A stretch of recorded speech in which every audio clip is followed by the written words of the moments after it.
samskritya naram chaiva narottamam devim saraswatim vyasam tato jayamudire.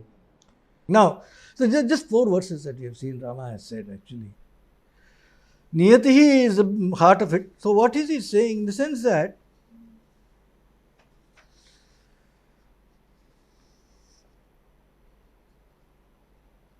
there is a niyati, there is an innate order in everything. There is order. There is an order, there is a law. A complex thing which is beyond our understanding, but it's there. Then there is swabhava, there is the nature of things. Nature of humans, nature of things. The volcano, the tree, the rock, fire, water, all has got.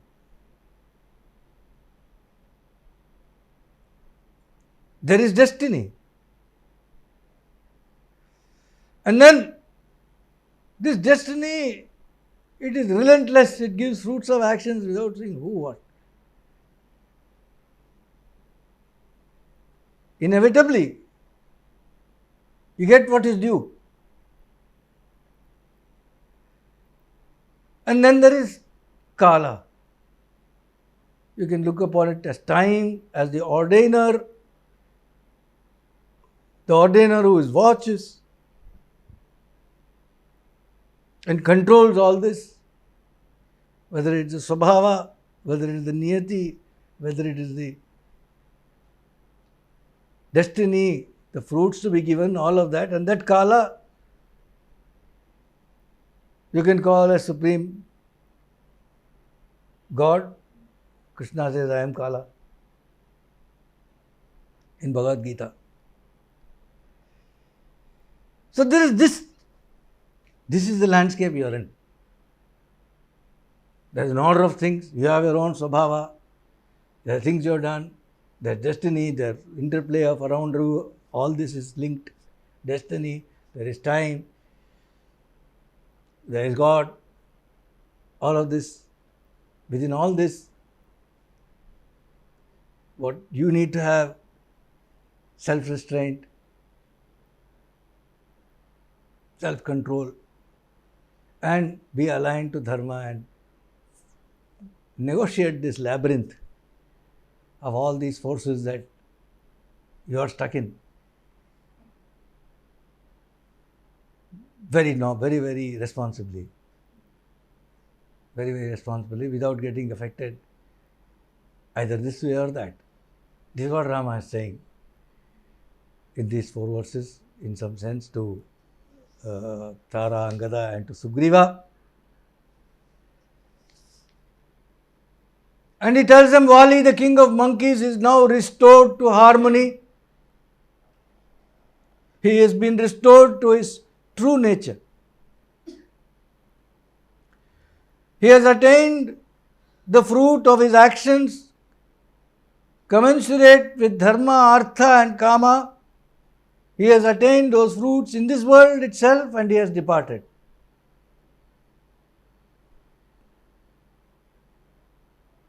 And by his conduct of swadharma, which he conducted without caring for his own life, Vali has won and he has accepted a position in heaven, in Swarga. Rama tells her. Swarga parigrhitascha. Mahatma, he calls him. Mahatma Vali, he says. Mahatmana. All the fruits that he had ever had to actually experience for anything that he has done has all been done. He is now finished. His account is over.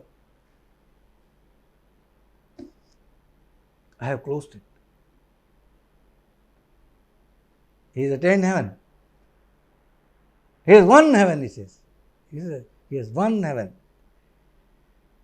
Jitah tena mahatmana. He has won. Jitah tena mahatmana. And parigrihita, and he has accepted. One thing is to win a prize, then the other is to accept it. He has accepted. He has not declined. the Padma Award. He's accepted. Accepted heaven. And the end, Eshavai niyatishreshtha yam gato hariyutapah tadalam paritapena praptakalam upasyatam. The end, which had been ordained for him by destiny, which the king of apes has attained, is the highest state possible, says Rama. Shreshtham. Shrestha gati. The highest state possible has been attained by Vali. Now, stop mourning and see what must be done. When he says this, Lakshmana next speaks to Sugriva and says, Sugriva, now you should attend to the funeral of Vali.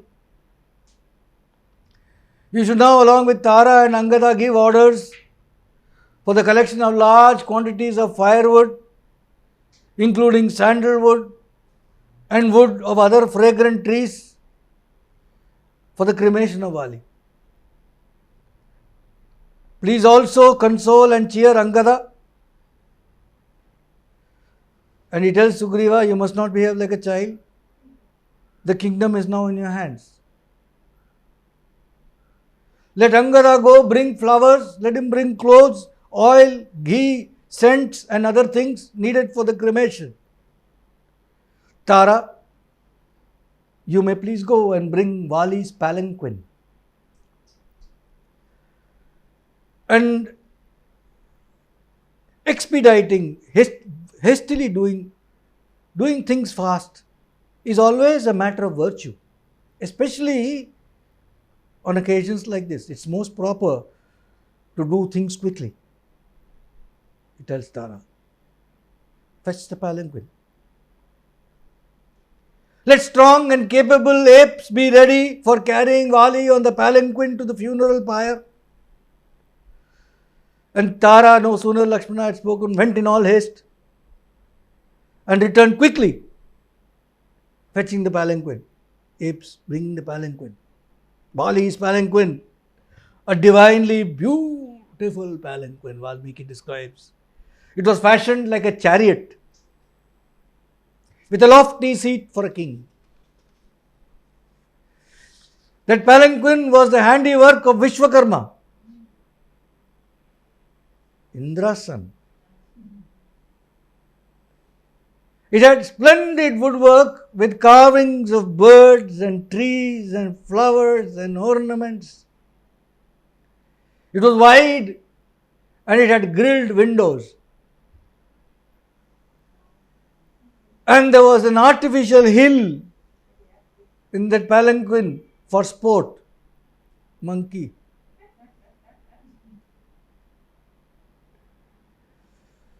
And it was covered with a hood. And it was plastered with red sandal paste. The floor of the palanquin was a carpet of flowers. And inside, where the king sat, were huge garlands of lotus that were shining like the morning sun. That palanquin was brought, and upon seeing the palanquin come, Rama turned to Lakshmana and told him, quickly take the body for cremation.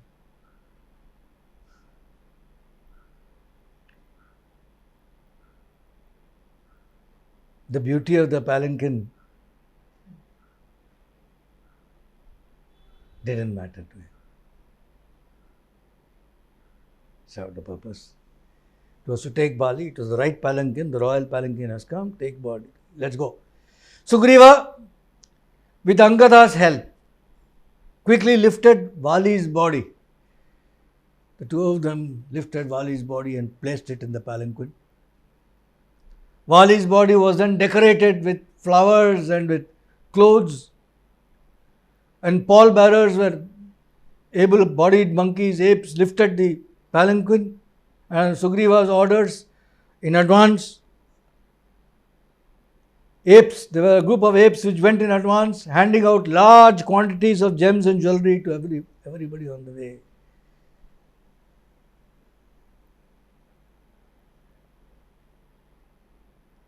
And Tara, she came behind the body, she was supporting Angada. She joined the procession. She joined the procession and she was wailing loudly. And along behind her were other Vanara women of Vali. They were also walking and crying loudly.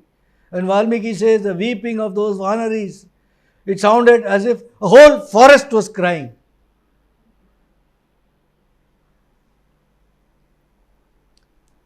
Choosing a secluded spot near a mountain stream on a sand flat, a place which was surrounded by water, the apes set up the funeral pyre. Sorrowing Vanara women supported Tara. Angada, besides himself with sorrow, he lifted his father's body onto the pyre with the aid of his uncle Sugriva. Then, setting fire to it, as the rules prescribe,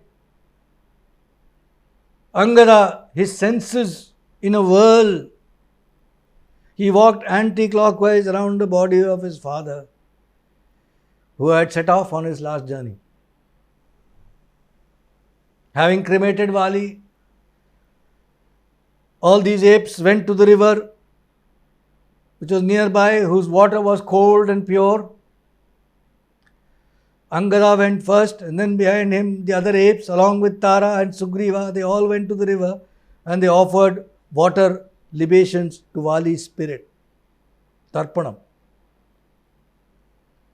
And Rama, in much sympathy with Sugriva, looked on and he felt miserable. Sugriva completed his Tarpana. He had gotten into the waters of the river, neck deep or chest deep, offered Tarpana. He had come out, and in wet clothes, in the same wet clothes, he came to Rama and stood in front of him with his hands folded. And along with him, Hanuman and other ministers came. And they all stood with folded hands in front of Rama, looking at him for the next step. Valmiki says, all the Sugriva and all his ministers standing with folded hands in front of Rama. It looked as if the rishis, the sages, had assembled in front of Brahma.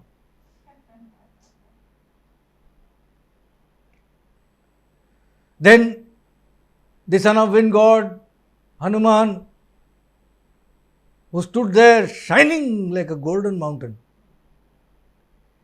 his face looking bright as the morning sun, he spoke to Rama.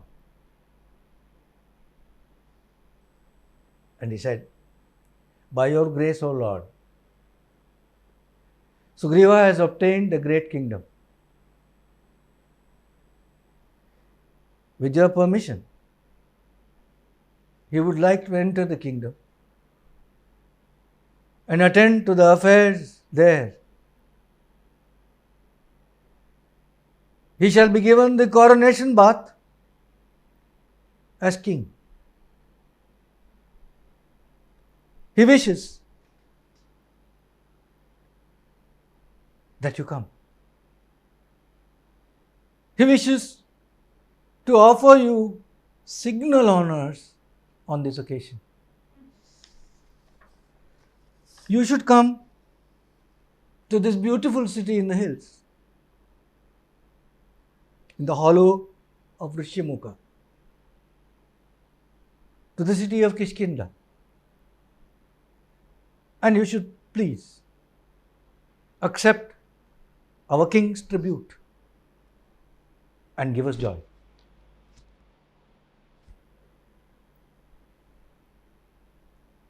Rama replied, Hanuman, my friend, he says, my friend, he said, Hanuman, my friend, for 14 years I shall not enter any village or town or city in obedience to my father's command. Let Sugriva enter the beautiful city of Kishkinda and be coronated as king without further delay.